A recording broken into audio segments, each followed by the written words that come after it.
Malume, slow down. Malume, please slow down. No, Rosanna. We're going to crash, Rosanna. We're going to crash.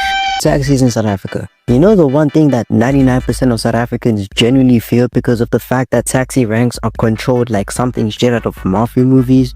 There's a lot of things that you have to know before you even decide to enter a taxi. You have to know the best seats to be on, and let me just advise you real quick. Heart to heart, man to man or woman, do not sit in the passenger seat. When you sit there, you automatically have the duties of calculating everyone's individual money. If there is like a slight amount of money missing, you have to have the absolute courage and balls to turn around and shout to the person who didn't pay. You'd be lucky if you don't get socked in the mouth or have a tantrum thrown at you by a middle-aged man who shouts when they're on the phone. And speaking of that, I don't get people who get on calls and immediately start blurting out their bladder problems out loud for everyone to hear.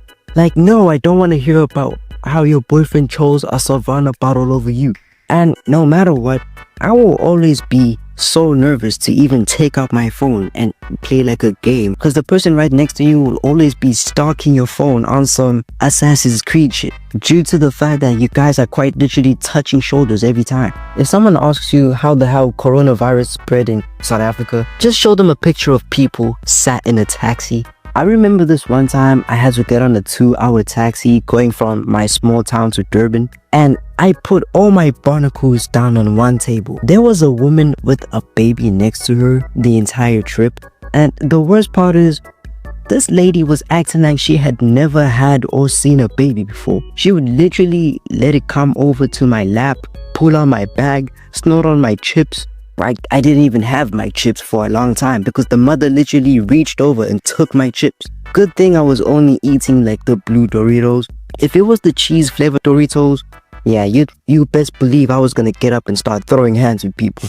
And also, if you're just like me, really shy in public and all that, then the time you have to get off a specific part, probably the hardest, because normally if you want to let the driver know that you have to get off, you have to kind of like shout at him. You have to be like, yo, Mr. Max Verstappen, this is my stop, I gotta drop here. But if you're sat all the way in the back or even like the middle, the possibilities of the driver hearing you are quite slim because everybody's talking over each other. So you quite literally had to actually shout at them. At this point, I'm honestly better off saving up for like a literal bicycle so I can ride all the way to my destination. Even if it takes like, 3 weeks and a couple of engine visits, it won't be too bad. Okay, maybe it will be too bad. I am planning on making short videos every day. So for that to happen, you need a 1v1 against Donald Trump. This video is Juicy approved, and I'll see you boys and 22% girls in the next video.